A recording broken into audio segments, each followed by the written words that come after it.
Good morning friends. सभी को मेरा मृदुल प्रणाम और आशीर्वाद। साथियों, हम लोग कल एक रूब्रिक्स देख रहे थे जहां हम लोगों ने देखा था स्वतंत्रवादिता, यानी कि समाज अपने आप को किसी भी बंधन से मुक्त महसूस करना। और इसमें हम लोग लिबर्टीज जैसे रूब्रिक्स का अध्ययन किया था। लेकिन जब यह स्वतंत्रता का बोध अगर और भी आगे बढ़ जाए, एक असीमित हो जाए, एक लालसा में कन्वर्ट हो जाए, तो एक और भी गंभीर परिणाम हो सकते हैं जीवन के लिए। और अगर यह विलासिता से जुड़ करके आपके यौन संबंधी बातों से जुड़ जाए, तो ये तो जीवन के लिए एक खतरनाक संकेत है। तो आज आइए इस सब से संबंधित हम लोग एक रूब्रिक्स का अध्ययन करेंगे, जिसका अर्थ होता है, जिसे हम लोगों ने सेटियरेसिस रूब्रिक्स के नाम से जानते हैं। सेटेरियसिस, SATYRIASIS। ये सेटेरियसिस वर्ड जो है, सो एक मानसिक अवस्था है जिसमें पुरुष के अंदर में, मेल के अंदर में अत्यधिक असंयमित और अनियंत्रित यौन इच्छा उत्पन्न होती है। यह केवल शारीरिक वासना नहीं बल्कि एक रोगात्मक मानसिक विकार है, जिसमें यौन विकृति प्रवृत्ति व्यक्ति के नैतिक और बौद्धिक नियंत्रण पर हावी हो जाता है। और यह शब्द जो है सो यूनानी पौराणिक कथा से शुरू हुई है। सेटायर का अर्थ होता है एक ग्रीक मिथक पात्र था, अर्ध मनुष्य और अर्ध बकरी का रूपी जीव, जो अपने अनियंत्रित काम लालसा और इंद्रिय भोग के लिए प्रसिद्ध था। और प्रत्यय यानी सीएसिस रोगात्मक अवस्था या विकृति को संकेत करता है। इस तरह से सेट्रियासिस का अर्थ हुआ सेटायर जैसी अनियंत्रित यौन प्रवृत्ति। सेटायर जो कि आधा मनुष्य था और आधा बकरी का रूप था, जीव था, उसी के जैसा आपका यौन विकृति। आधुनिक चिकित्सा में इसे पुरुषों के अंदर में अत्यधिक यौन इच्छा, हाइपर सेक्सुअलिटी कहा जाता है। और इसे महिला में होने के में वाले रोगों को हम लोग निम्फोमेनिया के रूप में जानते हैं, जो पुरुष समानता के रूप में माना जाता है। होम्योपैथी में यह शरीर की इच्छा जो है सो केवल शारीरिक नहीं बल्कि मानसिक असंतुलन का सूचक है। इसमें यौन प्रवृत्ति व्यक्ति के नैतिक विवेक पर हावी होकर जीवन शक्ति, वाइटल फोर्स को असंतुलित अवस्था को प्रकट करती है। मानव जीवन में यौन प्रवृत्ति भाव स्वाभाविक है, परंतु यह प्रवृत्ति विवेक और नैतिक संयम से मुक्त होकर अनियंत्रित हो जाता है तो वह मानसिक विकार का रूप ले लेती है। यह अवस्था सेट्रियासिस कहलाता है। हैनीमैन ने ऑर्गेनन में कहा था कि 2010 से 13 में कि अत्यधिक यौन प्रवृत्तियां और असंयमित वासना मनुष्य रोगों का कारण बन सकती है, क्योंकि वह जीवनी शक्ति के संतुलन को नष्ट कर देती है। इसलिए होम्योपैथिक दृष्टिकोण से सेट्रियासिस केवल शारीरिक लक्षण नहीं बल्कि एक माइजमेटिक असंतुलित और मानसिक प्रदर्शन है। यह व्यक्ति की चेतना को वासनात्मक आवेगों में भर देता है और विवेक को कमजोर कर देता है।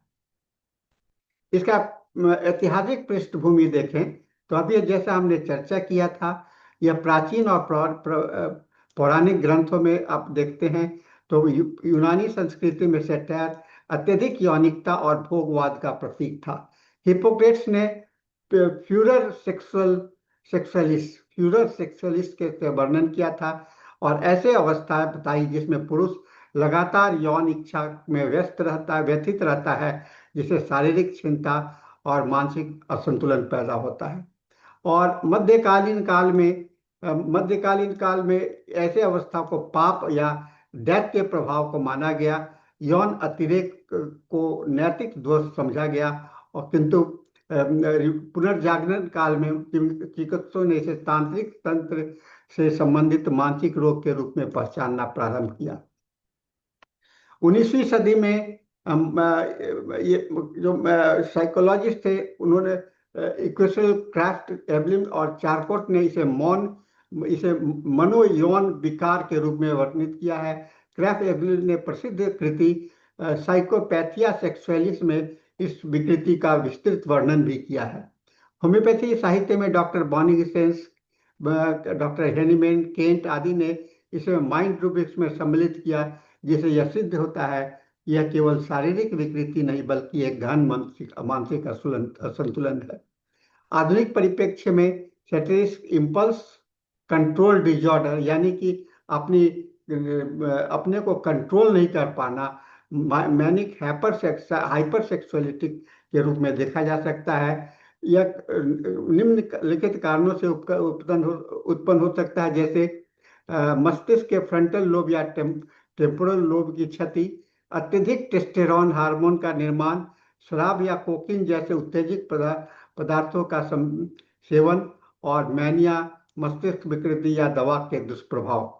किंतु होम्योपैथिक दृष्टि से यह व्यक्ति जीवनी शक्ति के असंतुलन का प्रभाव है, और जिसमें यौन प्रवृत्ति रोग के का माध्यम बनकर मानसिक अस्थिरता को प्रकट करता है।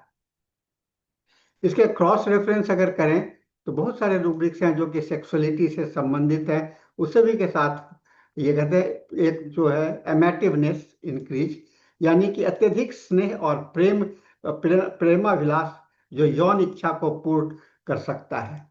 लेस्चिवियस अश्लील कामुक विचार या वाणी सैटिरिसिस का मानसिक रूप है। लिबर्टिज्म नैतिक नियंत्रण का अभाव और भोगवादी प्रवृत्ति। ल्यूडनेस अश्लील व्यवहार, परंतु जरूरी नहीं कि अनियंत्रित इच्छा हो। सेक्सुअल एक्साइटमेंट्स यह यौन उत्तेजना है व्यापक श्रेणी में, जिसमें सैटिरिसिस भी सम्मिलित है। इमोडेस्टी लज्जा का लोप होना, नग्नता या अभद्र आचरण के साथ उन्माद। केन रिपर्टरी में सैटिरिस का एगेरिकस, कैंथेरेसिस, सायोसाइमस, नक्सभूमिका, फास्फोरस, सल्फर, स्ट्रेमोनियम आदि का जिक्र किया गया है। साइकोलॉजिकल विशेष फीचर्स इसमें हम लोग देखें तो नैतिक नियंत्रण का अभाव होता है, जिसमें व्यक्ति विवेकहीन होकर काम भावना में से प्रेरित होता है। अविराम यौन विचार होता है, लगातार जो है सो यौन कल्पना और स्मृतियां करता है। आवेगशीलता परिणाम का वजह की परवाह किए बिना तात्कालिक इच्छा की पूर्ति में लगा रहता है। भावनात्मक अस्थिरता होती है, उत्साह और अपराध बोध के बीच उतार चढ़ाव होता है। अहम केंद्रिता आत्मसुख और तात्कालिक संतुष्टि की खोज में लिप्त रहता है, और अंतर्निहित बेचैनी वासनात्मक ऊर्जा से उत्पन्न मानसिक तनाव होता है। और इसके पश्चात तो पश्चाताप होना ही है। तो इस क्षणिक संतुष्टि के बाद गहन अपराध बोध होता है। तो यह स्थिति अक्सर मैनिक अवस्था है, यानी कि डेलिरियम और साइकोपैथी से जुड़ी हुई होती है। इसका क्लिनिकल फीचर है निरंतर और तीव्र यौन इच्छा, बार बार संतुष्ट की इच्छा, अशोभनीय व्यवहार, अश्लील संवाद या अनैतिक क्रियाएं, अनिद्रा, चिड़चिड़ापन, मानसिक अशांति, जननेंद्रिय क्षेत्र में जेनिटल ऑर्गन में जलन, धड़कन और उत्तेजना, मादक पदार्थ के उपयोग के बाद विकार का बढ़ना, और स्त्रियों में इसके समानांतर रूप को निम्फोमेनिया कहलाता है। रोगी की अभिव्यक्ति होता है, रोगी कहता है मेरी इच्छा रुकती ही नहीं है, मन में सदा यही विचार रहता है, रोकने पर बेचैनी और क्रोध होता है, मैं शर्मिंदा हूँ परंतु को रोक नहीं पाता हूँ। और इसका नॉन वर्बल और संकेत देखेंगे, बार बार शारीरिक अंगों को छूना, हंसी या अशोभनीय दृष्टि से, अत्यधिक फ्लर्टिंग या नग्नता की प्रवृत्ति, बेचैनी, लाल चेहरा, फूली हुई पुतलियां, और आजकल तो प्रोनोग्राफी फिल्म वीडियो देखने के लिए व्यस्त रहते हैं। इसके कंपैरेटिव स्टडी करेंगे। लैस्चिवियसनेस जो है तो मानसिक और वाचिक कामुकता है, परंतु नियंत्रण संभव है इसमें। ल्यूडनेस में अभद्रता या अश्लीलता होता है, परंतु अनिवार्य नहीं कि अनियंत्रित हो, है ना। लिबर्टी सामाजिक रूप से प्रकट भोगवाद और आदतन विकृति है। सैटिरिसिस अनियंत्रित रोगात्मक यौन आवेग जो विवेक पर हावी हो जाता है। इसका मैथमेटिक बैकग्राउंड में हम देखेंगे तो सोरियाटिक जो होगा, सोरियासिस जो होगा वह कल्पनाशील काम भावना, अपराध बोध और संयमित इच्छा होगी। साइकोटिक गुप्त छिपा हुआ दोहराव वाला व्यक्तित्व अत्यधिक लज्जा और मिश्रित होगा, थूजा मेडोरिनम। और सिफिलिस होगा हिंसक, विनाशकारी और नैतिक पतन के साथ यौन उन्माद जिसमें कि रेप आदि शामिल हो सकता है। सामान्यतः सैट्रियासिस साइकोसिप्लिटिक मिश्रित को इंगित करता है। कुछ प्रमुख औषधियां हैं जैसे कैंथ्रिस, तीव्र यौन उत्तेजना, जलन, हिंसात्मक और असहनीय वासना, हायोसामस, नग्नता, अश्लील हंसी, इशारे, मानसिक उन्माद, स्ट्रेमोनियम, धार्मिक या हिंसक उन्माद के साथ यौन विकार, फॉस्फोरस, भावनात्मक प्रेम और अत्यधिक यौन की इच्छा के बाद थकावट, एगैरिकस, हंसी, कंपन, अनियंत्रण से आवेग, नक्श भूमिका, मानसिक थकान, उत्तेजक पदार्थों से विकृति, एनाकार्डियम, नैतिक द्वैत, पाप और धर्म के बीच संघर्ष, मेडोरिनम, गुप्त भोग, आवेगशीलता, नैतिक उदासीनता और लैकेसिस, ईर्ष्या, उन्माद, अस्वप्नीय स्वप्न और वार्ता। हम लोग केस टेकिंग के दौरान कुछ ध्यान रखना पड़ेगा जिससे कि हम लोग रोगी में इसको देख सकें। तो हमें इस विषय पर संवेदनशील और निरपेक्ष दृष्टिकोण रखना होगा। रोगी के व्यवहार, भाषा और संकेतों से यौनिकता की तीव्रता का अनुमान लगाया जा सकता है। खुले प्रश्न द्वारा स्वप्न, कल्पना और अपराध बोध को समझना चाहिए। उत्तेजना की परिस्थितियां देखना चाहिए, अकेलापन है, मादक पदार्थ के कारण है या मानसिक रोग को ज्ञात करना चाहिए, और यह क्रॉनिक है या एक्यूट है, इसे हम लोग जानने का कोशिश देखना चाहिए। तो इसका क्लिनिकल कोरिलेशन देखेंगे। तीव्र अवस्था में बुखार, उन्माद और शराब या मादक द्रव्यों के प्रभाव से, दीर्घकालिक अवस्था में आदतन यौन अतिरेक, मानसिक विकृति और औषधीय कारण, कुछ दवा भी है जो कि हार्मोनल असंतुलन से उत्पन्न होता है। कुछ नर्वस ऑर्गन भी है जैसे मस्तिष्क या मेरुदंड की क्षति। तो होम्योपैथी में हम लोग टोटलिटी का बना करके इसका उपयोग कर सकते हैं।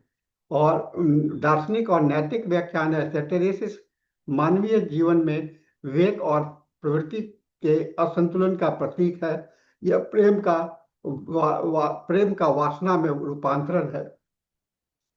और हैनीमैन के अनुसार यह जीवनी शक्ति के आध्यात्मिक स्तर का विकार है, जबकि केंट ने कहा सभी मानसिक रोग विकृत प्रेम से उत्पन्न होता है। इसलिए उपचार का उद्देश्य केवल इच्छा को दबाना नहीं बल्कि मानसिक और का संतुलन का पुनर्स्थापना है। डिफरेंशियल डायग्नोसिस करेंगे हम लोग। बाइपोलर मैनिया, यह जीवनी शक्ति का अति उत्तेजना कामुक उन्माद है। इम्पल्स कंट्रोल डिजॉर्डर, नैतिक नियंत्रण का ह्रास और माइमेटिक विकार है। फ्रंटल लोब सिंड्रोम, जैविक असंतुलन, संतुलन इच्छाओं का दमन असंभव। सब्सटेंस इंड्यूस्ड हाइपरसेक्सुअलिटी, मादक द्रव्यों से उत्पन्न विकार है।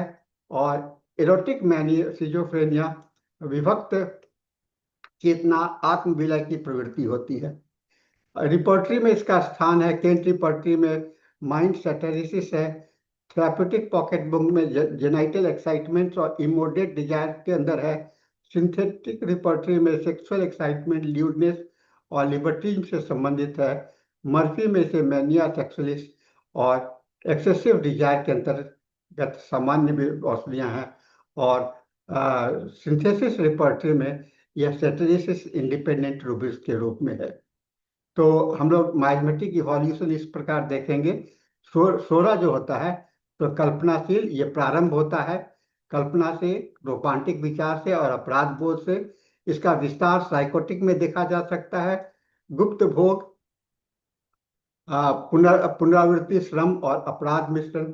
और इसका लास्ट स्टेज होता है जो कि डिस्ट्रक्टिव होता है, ये हिंसा, अनैतिकता और आत्मविश्वास। उपचार के दौरान यह उल्टा हो जाता है, हम लोग नियंत्रण को प्राप्त करते हैं। होम्योपैथिक अप्रोच क्या है होना चाहिए, तो हम लोग मानसिक, भावनात्मक और शारीरिक लक्षणों की समग्रता पर ध्यान देना चाहिए। माइमेटिक कारण की पहचान और उपयुक्त औषधि का चयन करना चाहिए। हाइपोटेंसी, क्योंकि यह मेंटल विकार है तो हाइपोटेंसी का प्रयोग कर सकते हैं और कुछ नोसोर्स का भी व्यवहार कर सकते हैं। और साथ ही नैतिक परामर्श, ध्यान और संयम की रख सकते हैं। सच्चा उपचार तभी माना जाएगा जब रोगी की इच्छा घटती नहीं बल्कि आत्म संयम, मानसिक शांति और विवेक को पुनर्जागरण होता है। एक केस मैं आपके साथ में साझा करना चाहूंगा। एक 35 साल का पुरुष निरंतर मौन का यौन कल्पनाओं, आत्म क्षोभ और चिड़चिड़ापन और निद्रा से ग्रस्त था। बार कहता है, मैं सोचता ही रहता हूँ, रोक नहीं पाता। मदिरा पान और मानसिक थकान भी रहती है। तो उसमें हम लोगों ने सेटेरिसिस रूब्रिक्स का उपयोग किया था और नक्सभूमिता से इसे आराम मिला। कुछ ही दिनों में से इच्छा में कुछ नियंत्रण हुआ और नींद सामान्य आने लगा। तो इसका जो व्यापक न्यायिक, क्लिनिकल और मोरल सिग्निफिकेंस है। सैटेरिसिस से सिखाता है यौनिकता से जुड़े मानसिक लक्षणों को नैतिक दोष नहीं बल्कि जीवनी शक्ति के असंतुलन के रूप में देखना चाहिए। और होम्योपैथिक चिकित्सा इन लक्षणों को दबाने के बजाय व्यक्तिगत व्यक्तित्व की के संतुलन और नियंत्रण का पुनर्स्थापना है। तो हम लोग संक्षेप में यह कह सकते हैं, सैटरेसिस सैटायर जैसा उन्माद केवल यौन विकार नहीं बल्कि जीवनी शक्ति का गहरी मानसिक विकार है। यह अवस्था उस सब होता है, उस प्रतीक है जहाँ विवेक पर वासना हावी हो जाता है। होम्योपैथी इस विकार को केवल शारीरिक लक्षण ही नहीं बल्कि नैतिक, मानसिक और भावनात्मक असंतुलन का संकेत मानती है। इसलिए उपचार का उद्देश्य कामेच्छा को दबाना नहीं बल्कि जीवनी शक्ति को, प्राकृतिक संतुलन को पुनर्स्थापित करना है। और केस टेकिंग के दौरान हमने रोगी के अंदर में भाषा, अभिव्यक्ति, नैतिक दृष्टिकोण और मानसिक पीड़ा को समझना चाहिए। और इस प्रकार सही दवा का जो चुनाव होगा तो वह आपका एक रोगी के अंदर में चेतना के प्रेस का आत्म संयम और जीवनी शक्ति से के सामंजस्य को स्थापित करेगा। तो ये बहुत ही विस्तृत रोगी है, व्यवहार है, जिसे हम लोग कहते हैं हम